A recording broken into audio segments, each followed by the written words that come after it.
上扣着一把锁，摇晃着羞涩斑驳。坠落这回旋的迷宫，一不小心一步落空。一阵北风揭开了负重，敲起了旧梦。这一世，我也无非是我是学习在错乱的世界去来一场心事，不是你再一次重复时。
二姐，你为什么要写这些吓人的故事？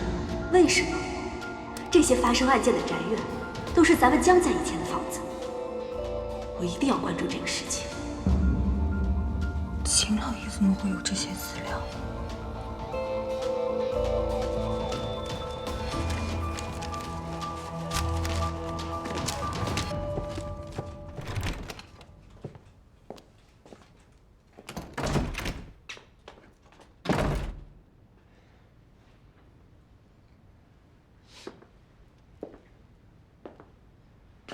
父亲，账本可能真的……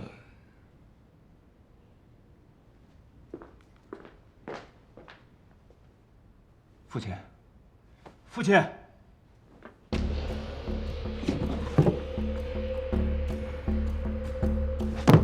来人，给我把沈医生叫过来。啊！快去！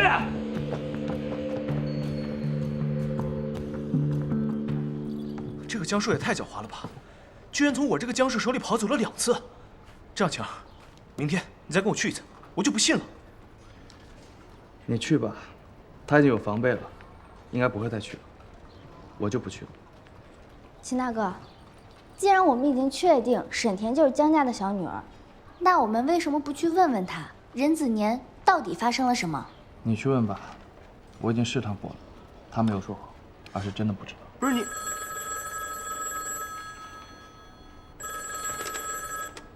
喂，是秦二公子吗？你的。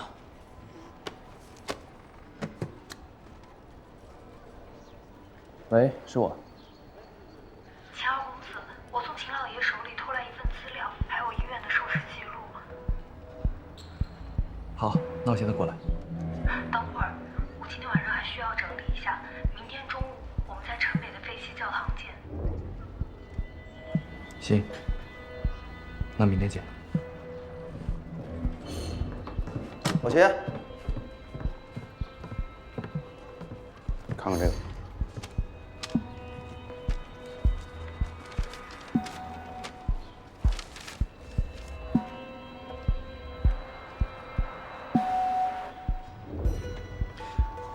原来当年和江野一起开矿的合伙人是我父亲。还有一点，江家一家6口人在一夜之间全都死了。警方想要深入调查，但是不知道为什么查不下去了。后来才传出是鬼杀人。所以我哥在江家老宅可能不是意外，而是江家人干的。各位，我有事出去一趟。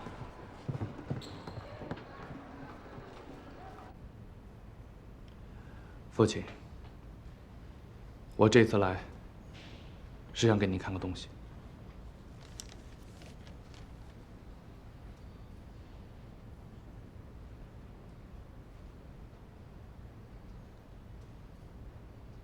我帮您打开吧。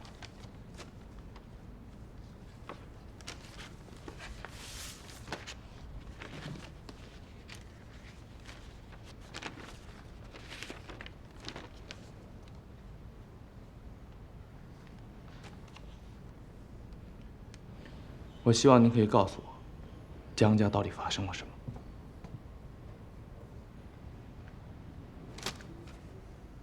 一个表面的慈善家，把铜矿卖给了日本人，做了叛国之事，商会的名誉全败在他的手里。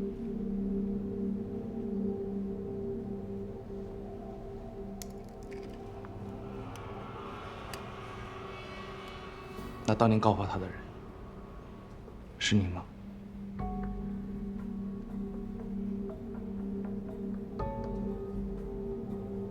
怎么，父亲在你眼里就是这样一个形象吗？一恒，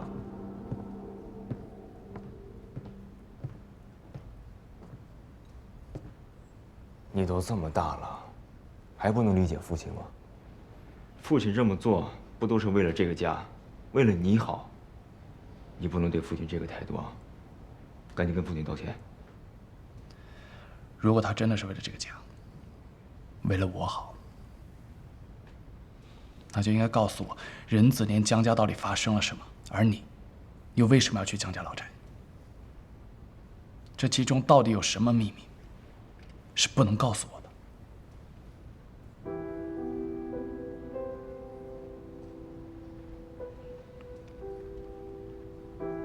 所以是真的跟我们秦家有关了。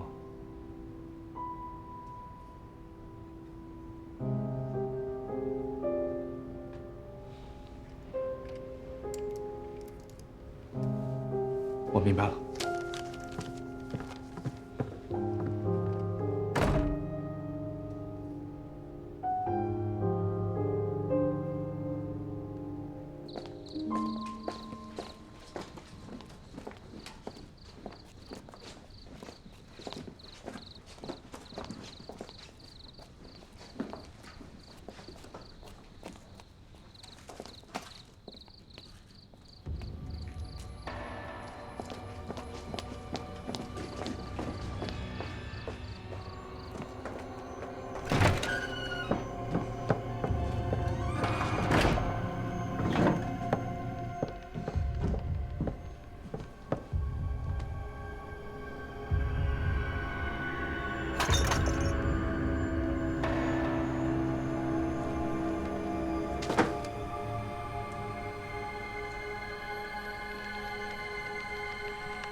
你们怎么在这儿？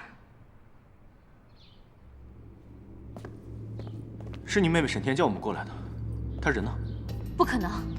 如果她要约你们，怎么会叫我过来？等等，如果你要抓我，请拿出证据。我是想要问你，当年江野被判处叛国罪，跟我们秦家有关系吗？你堂堂秦二公子，难道不知道真相吗？秦一恒啊，秦一恒，你们秦家的人真是越来越虚伪了。这件事情，我一定要知道真相。对不住了。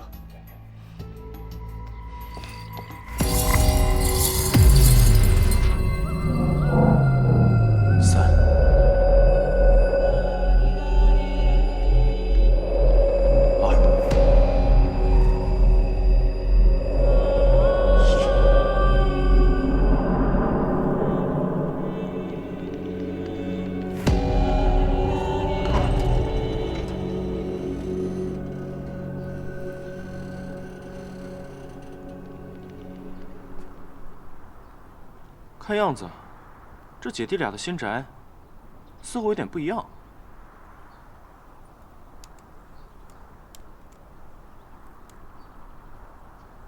那他们俩知道的事情，也有可能不一样。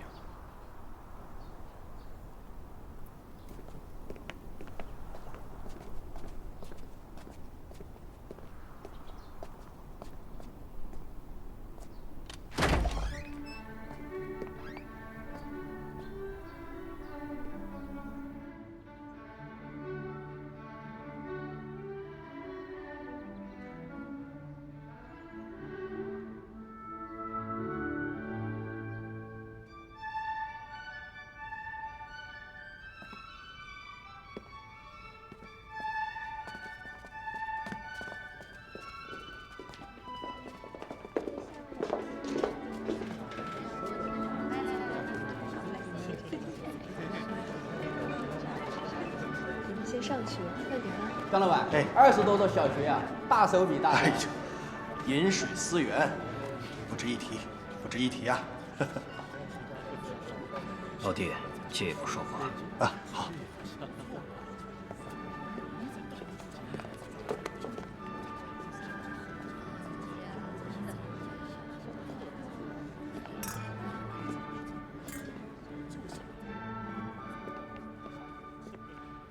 我知道你要说什么，不可能，铜矿绝不能卖给日本人。老弟，日本人开出的价格足够我们开采20年的利润。拿了钱，你继续开开心心做你的慈善，我做我的生意，大家皆大欢喜，何乐而不为呢？我江某人是做慈善，不做卖国贼。这日本人狼子野心呢，要是让他们得了铜矿，他们会造军火。整个长山州不会安生的。老弟，你再好好考虑考虑。别说了，只要我在一天，日本人拿不到1块矿石。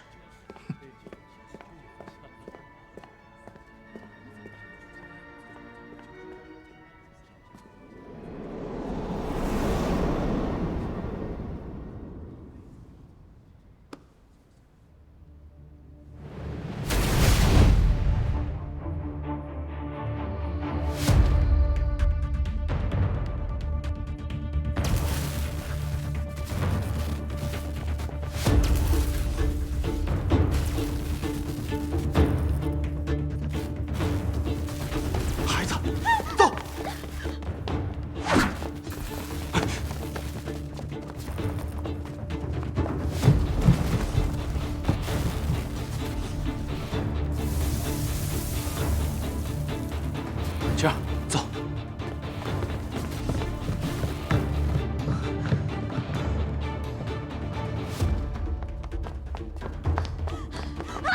小心！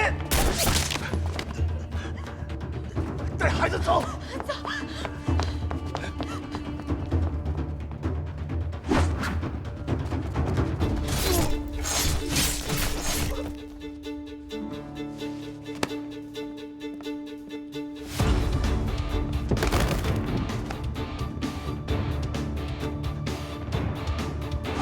上。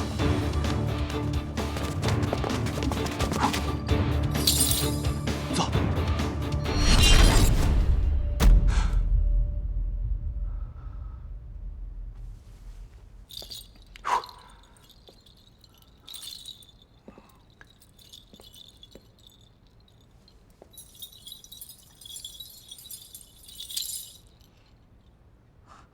你的事情，我们都知道了。你们对我做了什么？陷害你父亲，出售铜矿给日本人，在你心里，指挥那一群忍者的人，是我父亲吗？我没有证据证明，你爹就是真正的凶手。但是我父亲死后，你爹就成了唯一的经营者。我嫁给孙志龙，就是为了查清楚，你爹到底是不是当年和我父亲一起做生意的合伙人。那当年，你们的母亲明明已经带着你们逃走了，那江家一家6口一夜暴毙的传言，又是怎么回事？当年我父亲得知自己被处叛国罪后，那些他帮助过的人，一个接一个落井下石。父亲死后，我的母亲就从乱岗中找出4具小孩的尸体，伪装成我们假死的模样，带着我们逃跑了。我父亲做了一辈子善事，却落得如此下场。从此以后，我发誓，我们江家人再也不会与人为善。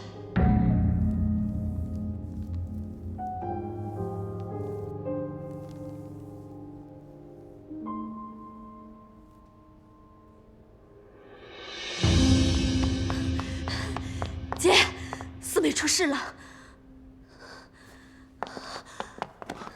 叫什么清？四妹，四妹！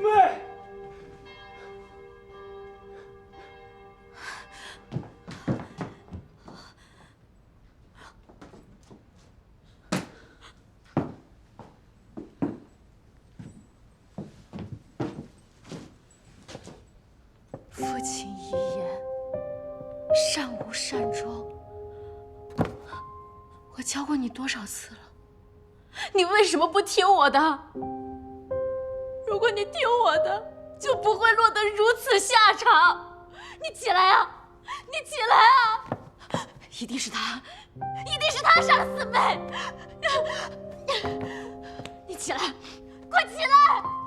告诉我你错了，你起来啊！姐。那间教堂是我们姐妹见面的地方，他为什么会约你们去那儿？你告诉我，你告诉我，快告诉我，告诉我！他说有事找秦大哥，不能去医院，只能来教堂。是他，一定是秦一池干的，我找他报仇。哎，李女士，你冷静点。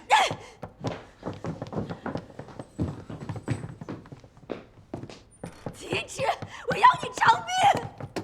疯了！秦大公子，他妹妹昨天晚上遇害了。你们都是一伙的，你为什么不问他？他昨天晚上在哪儿？我昨天晚上整晚在病房里照顾我父亲，这些护士都可以证明。至于你妹妹是谁，你妹妹的死活，我不知道，也跟我没有关系。不要血口喷人！我不相信，他们都是秦家的人，肯定向着你说话。白警长和警察都在这儿，我们一定会查明真相的。我一定会给你个说法，但如果你继续闹下去的话，我就要依法办事了。二妹，别做傻事。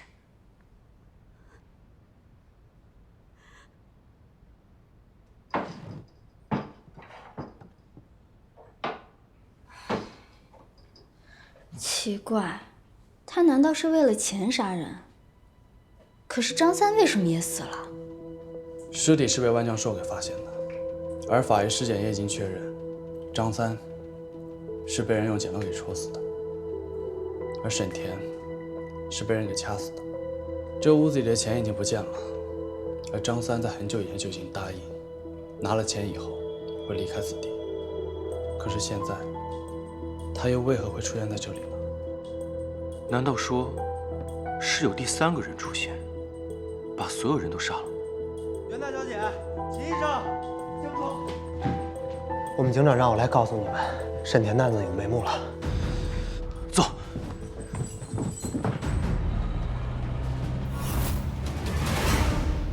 所以沈田屋子里的钱是你偷走的？嗯。你说说犯罪经过。那天晚上。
你们俩怎么看？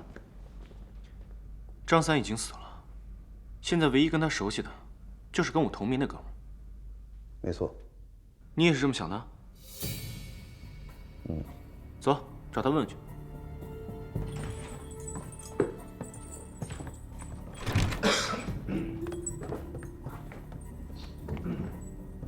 不可能，小妹绝对不可能是张三杀的。张三跟我亲如兄弟，况且他上次还答应过我一定会保护好小妹，所以无论如何，小妹一定不会是他杀的。如果不是他杀的沈田的话，难道说是那个自首犯人下的手吗？这个事情应该不是简单的谋财害命吧？当然不可能。沈田他不是什么有钱人，如果这个凶手他是为了钱而连续杀害了沈田和张三，然后再去自首，那他的行为逻辑未免也太奇怪了吧？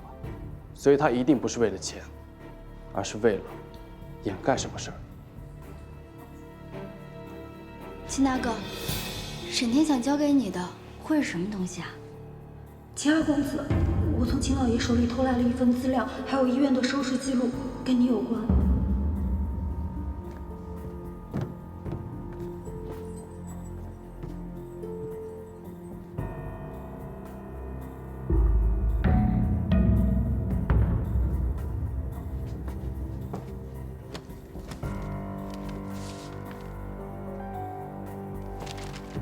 晴儿，要不要先打开看看？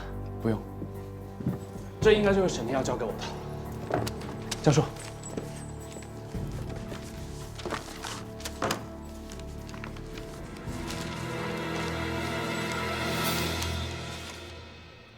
这些是医院的收视报告，而且这上面整理了我们之前经历过的每一个案子。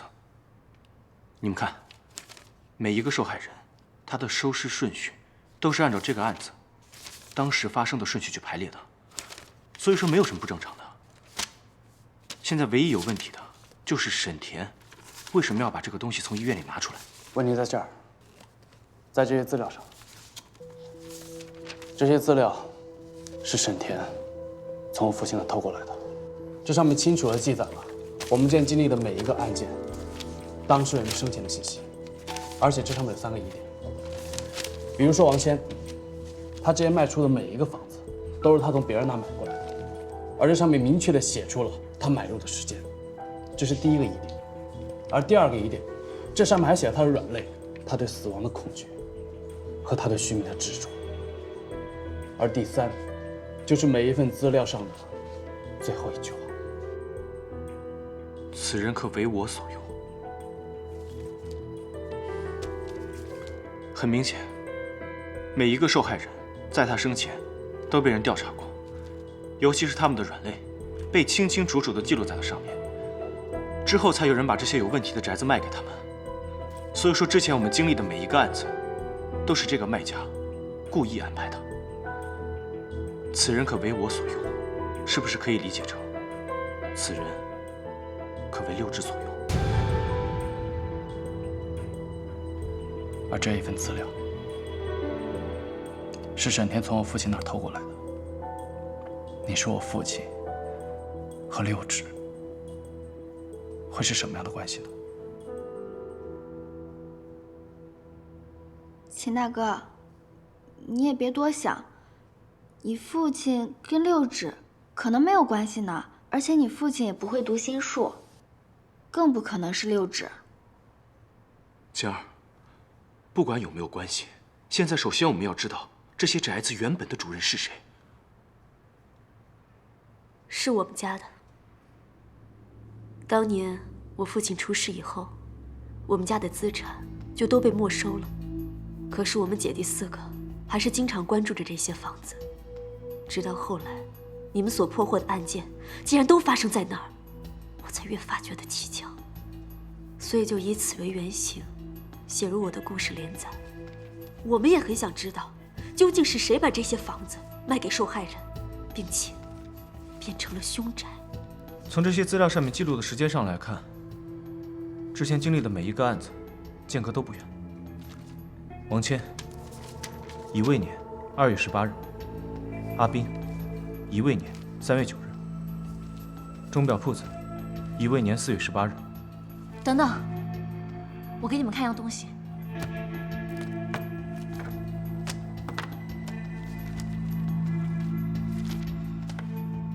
你们看，这个是不是和你们刚刚说的时间吻合？江硕，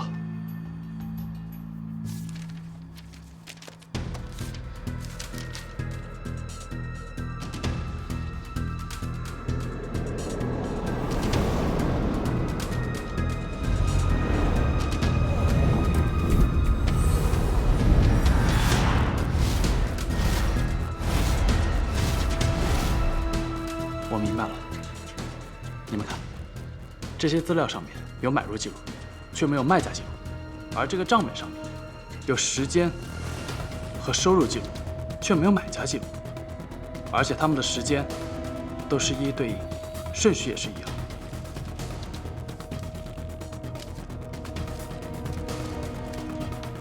没错，收视记录上面的案发时间也和这些是完全一致的。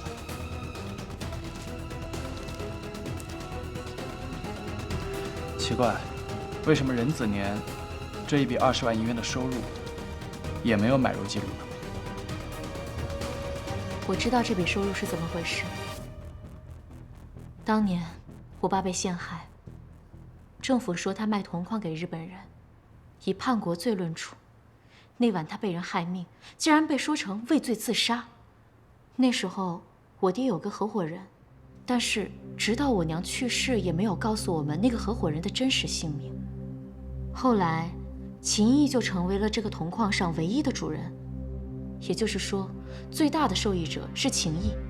你们看，这笔收入的时间、金额，同当时铜矿的事件一致。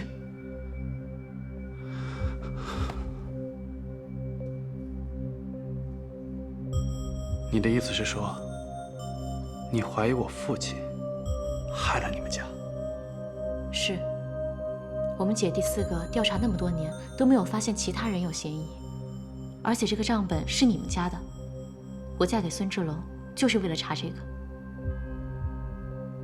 如果说这些宅子是从我家流出去的，那卖给他们的就一定是我爹。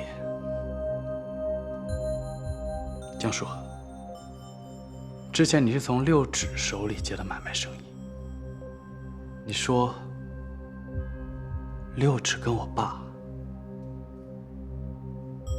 会是什么样的关系啊？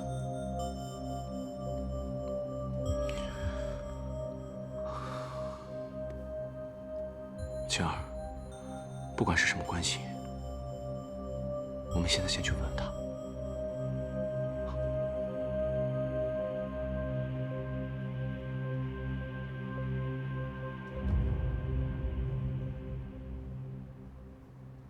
我要你们干什么吃的？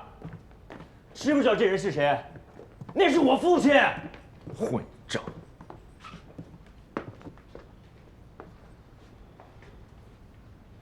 父亲呢？我来的时候，父亲已经不在了，我也不知道父亲去哪儿了。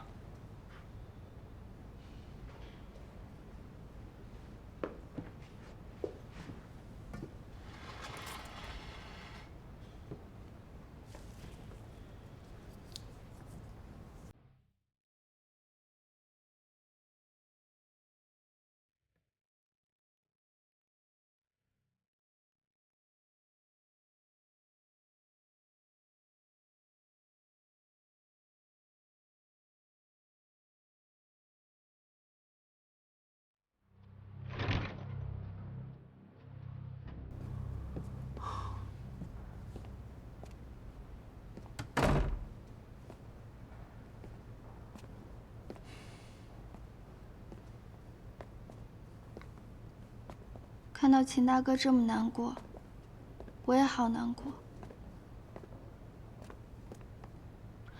江硕，如果有一天我家里也发生了这种事儿，你会不会？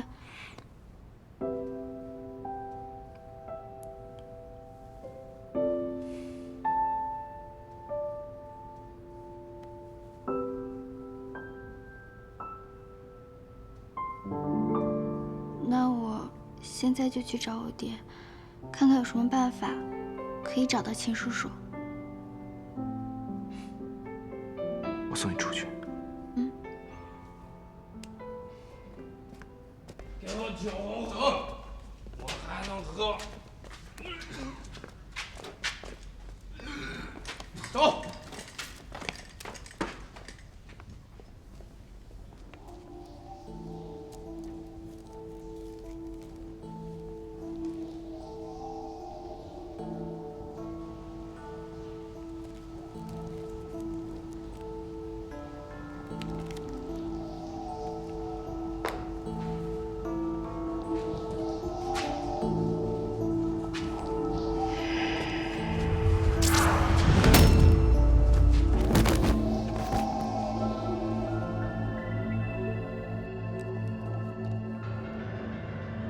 这个字条我研究很久了，什么发现都没有。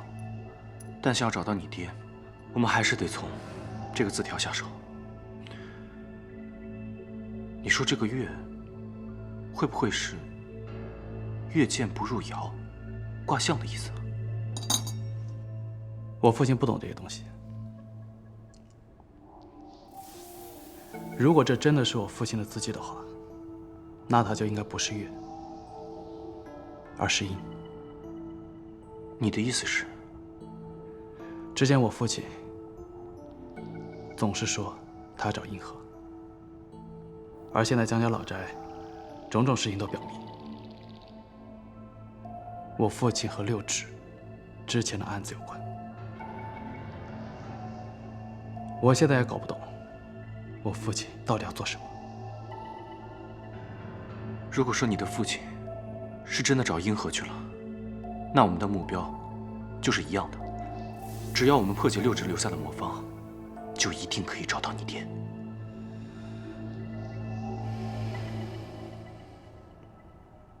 爹，吃这个。哟，这么大一块。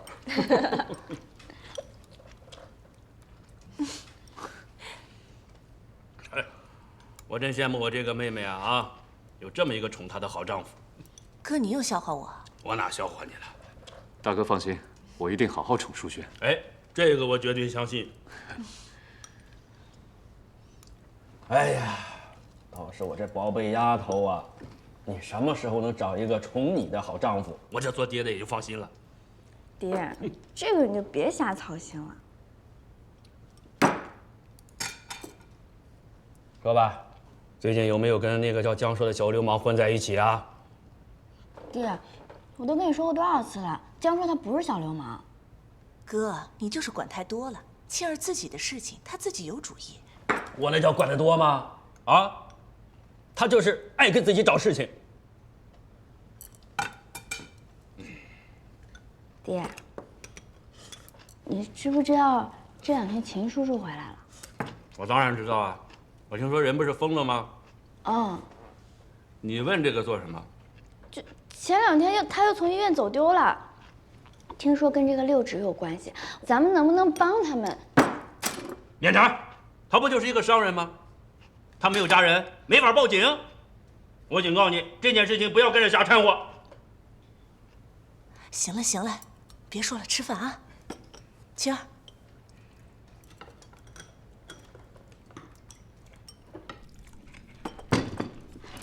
老大，这碗我得敬你。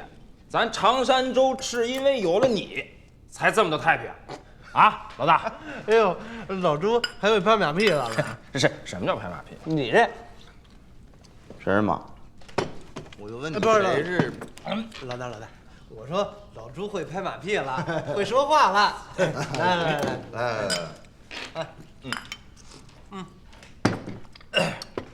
我给你们说一个不拍马屁的。我小黑，我就想成为一个像白老大这样的好警察，惩奸除恶，成为咱们长山州的神探，这是我的志愿。小黑啊，我没你那么大的志向，我只想当一个普普通通的警察，过普普通通的日子。你还想多普通啊你？那你现在已经完成任务了，你已经很普通了，你还想什么样啊？来，没有出息，我跟你说，早给你开了。来，别开呀，来喝酒，敲他，咱们。你。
六指，你出来！六指，六指，你出来！六指，我有事情要问你。六指，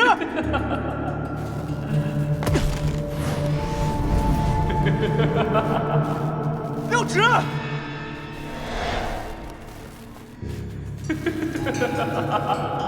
六指，你出来！江硕，别着急，还有2关，我们就能见面。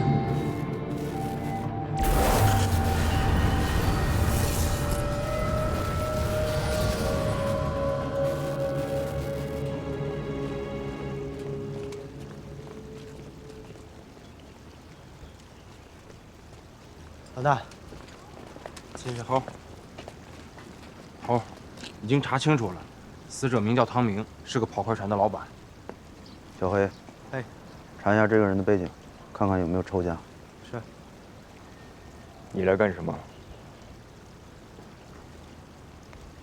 父亲回家了吗？检查。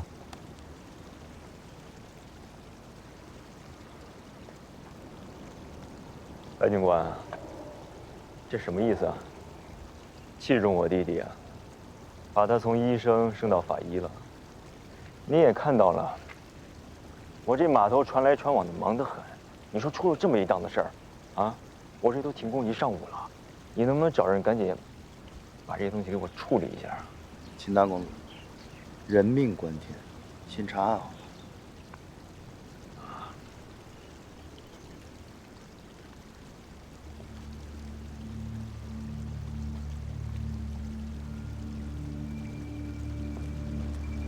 现在初步可以判定，他不是吊在上面窒息而死，而是被人从后面勒住了脖子，拧断了颈骨而死。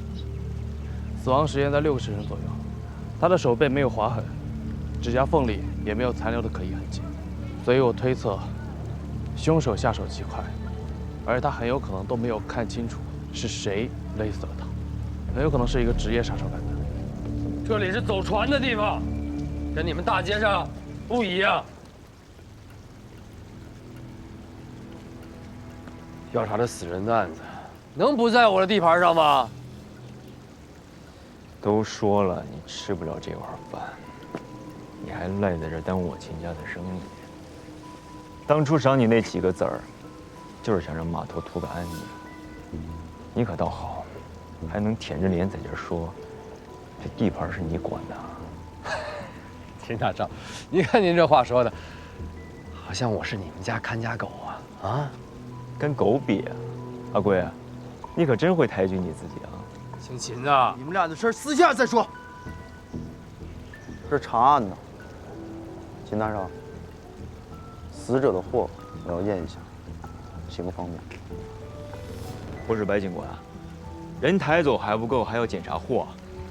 我这不说日理万机吧，但是也真的是没时间没工夫伺候你们这些警察。你看我这码头上这些贵重的货，我现在是出不去也进不来，这损失算谁的？再者说了，这货要是丢了，找你啊！货丢了算我的。他的货在哪？在这里。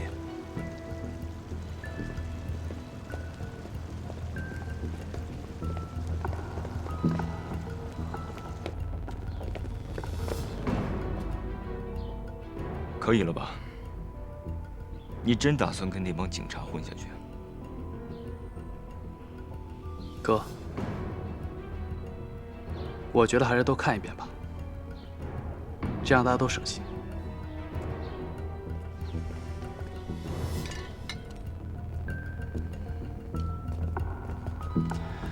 你就不该掺和。什么意思？父亲的意思。所以你知道父亲在哪儿了？我不知道父亲在哪儿。总之，我不指望你为秦家做什么。但是以后，码头的水深这里边的事儿，你不要掺和。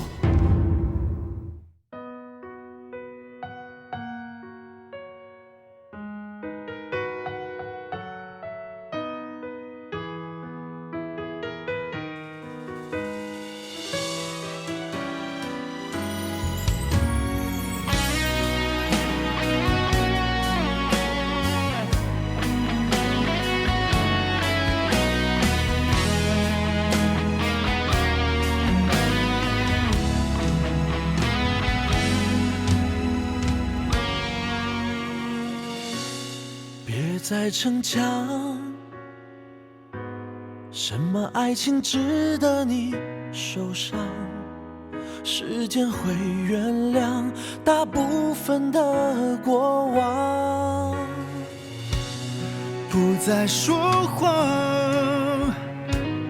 丢不掉的就好好存放，锁上了余香，不碰不痒，用思念去遗忘。放了它，别说话，沉默代替了回答。昨日光景像喜悦的窗花，过期就摘下。放了它，太挣扎，拉扯一段旧年华。